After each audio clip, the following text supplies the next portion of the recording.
A glare is a false light. It's like a mirage on the road. We go down the road and see a mirage. It's a false conception of the sun. Um reflexo é uma luz falsa. Do mesmo modo que uma miragem na estrada. Nós vamos passando pela estrada e vemos uma miragem. É uma falsa concepção do sol. And when you get there, it hasn't produced a thing but something false. Because you cannot walk in the glare of the sun because it's a mirage always showing you something there's nothing to. E quando você chega lá, não produziu nada senão algo falso. Porque você não pode andar no reflexo do sol, porque é uma miragem, sempre lhe mostrando algo em que não há nada. And when people try to tell you that Jesus Christ isn't the same yesterday, today, and forever, they're leading you into a mirage. That's all. E quando as pessoas tentam lhe dizer que Jesus Cristo não é o mesmo ontem, hoje, eternamente, elas o estão levando a uma miragem. Isso é tudo. And when you get into church and join church, some cold creed or something like that, there's nothing there no more than what you had in the world. E quando você entra na igreja e se une à igreja, algum credo frio ou algo assim, não há nada ali, nada além do que você tinha no mundo. Let me tell you, don't refuse the light of the gospel of Jesus Christ, which brings the warming rays of the Holy Ghost upon you, makes you a new creature in Christ Jesus. Don't try to walk in some glare of another age. Permita-me lhe dizer, não rejeite a luz do Evangelho de Jesus Cristo, que traz os raios que aquecem do Espírito Santo sobre você, o torna uma nova criatura em Cristo Jesus. Não tente andar em algum reflexo de outra era. E veio a palavra do Senhor a Jonas, filho de Amitai, dizendo: Levanta-te, vai à grande cidade de Nínive e clama contra ela, porque a sua malícia subiu até mim. Note bem, clama contra ela. E a palavra do Senhor veio a Jonas, a ele ir à cidade de Nínive e ali clamar contra ela, porque a malícia tinha crescido tanto que tinha até subido até o Senhor. Bem, nós encontramos que Deus sempre envia uma mensagem, e esta mensagem aborrece as pessoas, uns, e alegra outros. Assim foi desde o princípio, com Moisés. Vejam bem a mensagem de Elias, o tisbita. Ela foi uma mensagem contundente, dura, pesada. Ele chegou a ser chamado de o perturbador de Israel pelo rei Acabe. Por quê? O rei Acabe estava envolvido em tantos problemas, em tantas transgressões da palavra, e chegou a ser um dos piores reis de Israel, envolvido na idolatria e tantas coisas. Mas note bem que a ordem que o Senhor Deus, Senhor Jeová, passou para o seu profeta Jonas não era para falar contra ela, era para clamar contra ela. Aí está, esse é o assunto, clama contra ela. Essa é a parte da verificação. Então Deus dá uma linha para alguém falar, e é tempo que isso aconteça. Jesus chegou a falar que se os ninivitas iriam levantar contra aquelas cidades de Judá, de Israel, e a condenar no julgamento. Porque o profeta foi, clamou, e interessante é que desde o rei até o mais novo entendeu e aceitou a correção e buscou acertar. Que Jonas pregou duro contra os habitantes, contra os moradores daquela grande cidade. E eles, ao invés de perseguirem-no, atentaram, deram ouvidos àquele clamor. Ao invés de querer abafar, ao invés de querer tapar a boca do profeta. Então eles buscaram o arrependimento. Então Deus não os destruiu. Então Deus perdoou a sua iniquidade e deu vida a eles e continuou vivendo. Às vezes agora estamos vivendo em dias em que o pecado tem se aflorado. Há de se entender que é a dispensação da era gentia está chegando ao final. E Jesus falou assim: porventura achará o Filho do Homem fé, amor na terra quando ele vier?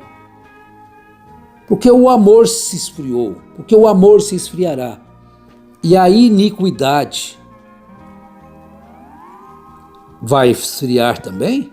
Vai diminuir? Não, não foi isso que Jesus disse. Por aumentar a iniquidade, o amor se esfriará. O amor pela causa, o amor pelas almas. Aí vocês pensam que a correção não é amor pelas almas. O desejo é que as pessoas retrocedam dos seus maus caminhos e se acertem e procurem viver uma vida condizente com o Evangelho. Porque São Tiago diz: a fé sem obras é morta. Aí você vem e diz: eu creio na Bíblia, eu creio em Deus. Bom, ele também diz: você disse que crê em Deus? Uai, tudo bem, o diabo também crê. E ele ainda crê correto, ele crê corretamente que há um só Deus. Mas, no entanto, ele continua sendo o diabo crendo em Deus. Ele sabe que existe Deus. Ele conhece Deus. Olha, se nós falamos, creio, e não pratica a ação justamente como a mensagem, se você diz, creio nela, não pratica a ação, de que serve isso? Está vendo? Então, o que adianta eu ficar aí dizendo, eu creio na Bíblia e agindo totalmente contrário à Bíblia? Eu creio na mensagem, eu creio que Deus enviou um profeta. Mas ele enviou um profeta para quê? Para nós continuarmos na nossa vida mesquinha, nossa vida de obras infrutuosas da carne? Não. Ele enviou para que nós reconheçamos o poder libertador. O poder libertador que nos tira das garras do pecado e nos leva a uma vida de retidão, de boas obras e obras da luz. Então o profeta, ele clamava. Você vê o profeta Amós? Você já leu? Leia a carta, leia o livro do profeta Amós. Você verá como que os profetas eram duros nas suas palavras. Tinha que ter calibre de profeta para receber mensagem de profeta. Aquela mulher viúva, lá no tempo de Elias, de Serepta de Sidom, ela tinha que ter o mesmo calibre de Elias, senão ela não receberia aquela mensagem. De maneira nenhuma aquele homem chegar ali na porta da casa dela e falar para trazer um pouco de água. Estava todo mundo morrendo de sede, um bolo, um pão na sua mão, quando na verdade ela só tinha um pouquinho de azeite, um pouquinho de farinha para fazer um bolo pequeno, ela comer com seu filho e depois morrer. Oh, mas você pode dizer, que esperteza, que sabedoria que ela teve para atender o pedido do profeta. Não, não é isso, que revelação ela teve. ela tinha o mesmo calibre. Ela não ficou ali brigando, que é isso? Um homem vir fazer essas coisas, me pedir água. Ela estava disposta a obedecer. Então, por estar disposta a obedecer, ela ouviu do profeta, porque a farinha da panela não se acabará, nem o azeite da botija secará. Então, todos os dias ela tinha farinha, ela tinha azeite, até que o Senhor Deus mandou chuvas e houve produção de alimentos. A decisão dela fez com que ela recebesse as bênçãos de Deus. Clama contra ela, contra os pecados, clama contra a imoralidade. Tem que haver uma voz para clamar mesmo. Agora, poderia ser apenas assim a mensagem um homem correndo da presença do Senhor.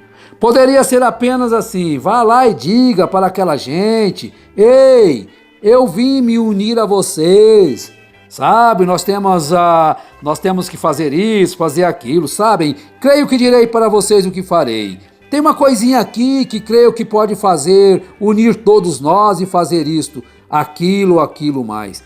Porém, a ordem do Senhor foi, clama contra ela. Quando tem que se clamar contra alguma coisa, alguém não vai ficar satisfeito. Lá no Areópago, em Atenas, na Grécia, quando São Paulo estava ali falando, as pessoas disseram, vamos ver o que esse paroleiro tem a dizer. Alguém tinha que mostrar a realidade. Agora, ele teve que clamar contra tudo que estava lá em Nínive.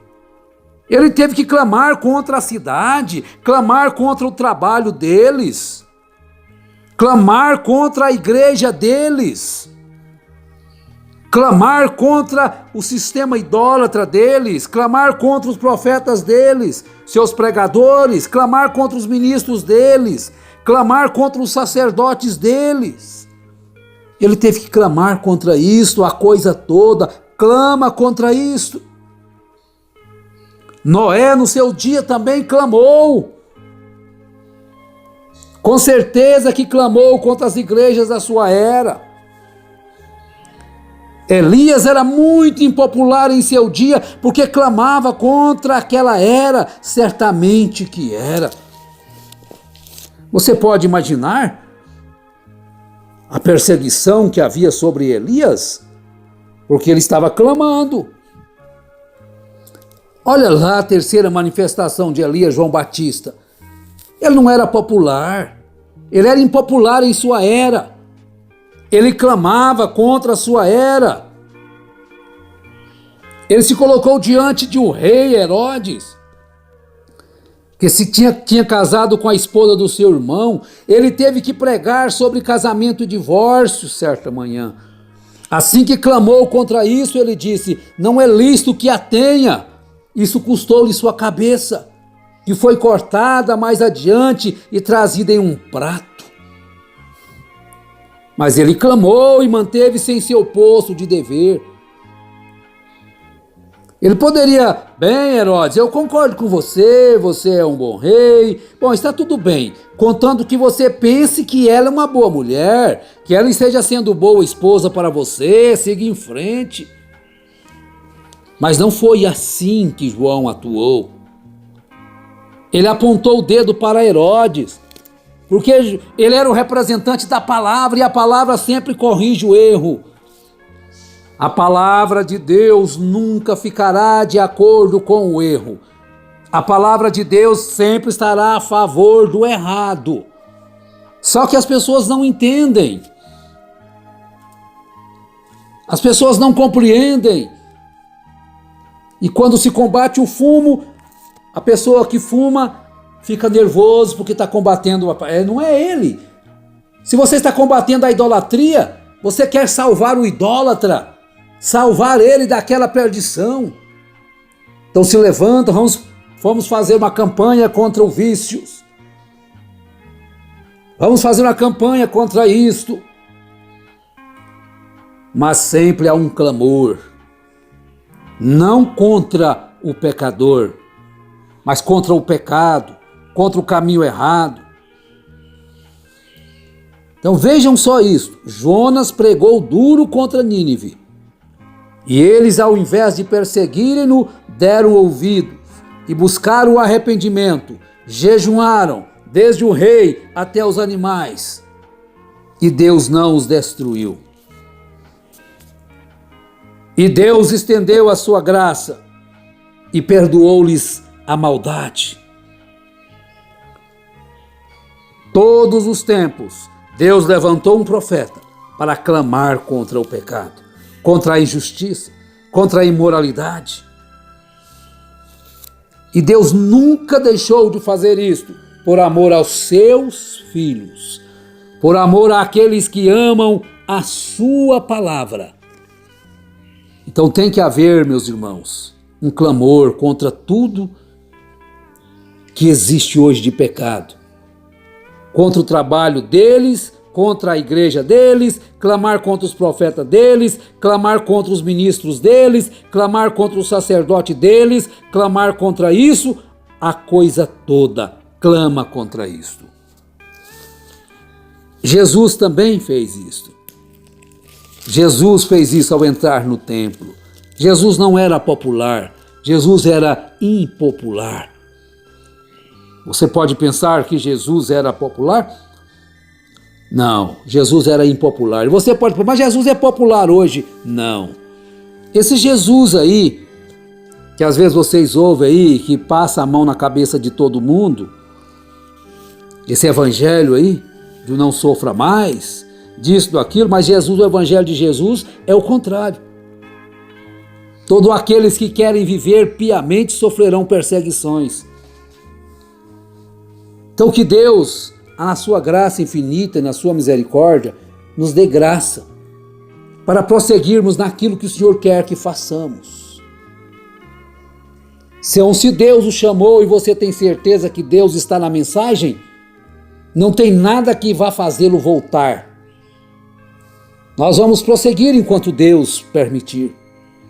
E que Deus nos ajude, nos abençoe e abençoe a vocês também, irmãs, irmãos, a toda a noiva. Saia do meio de toda a confusão. Fique com a palavra. Se você ficar com a palavra, você amará a palavra. Em nome de Jesus Cristo, abençoados sejam os vossos corações. Amém.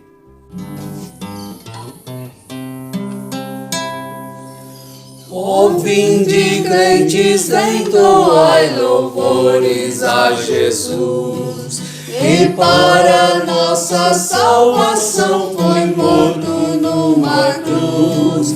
Seu sangue derramou, de tudo me lavou, mas ao mundo que é leve me tornou.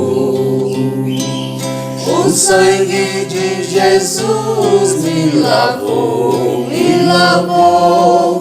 O sangue de Jesus me lavou, me lavou. Alegre cantarei louvores ao meu Rei, ao meu Senhor Jesus que me salvou. Conosco vinde vos unir na guerra contra o mal, e com o nosso Salvador em marcha triunfal, a todos proclamar a graça e seu poder. Seu sangue derramou pra me salvar. O sangue de Jesus me lavou, me lavou. O sangue de Jesus me lavou, me lavou. Alegre cantarei louvores ao meu Rei, ao meu Senhor Jesus que me salvou.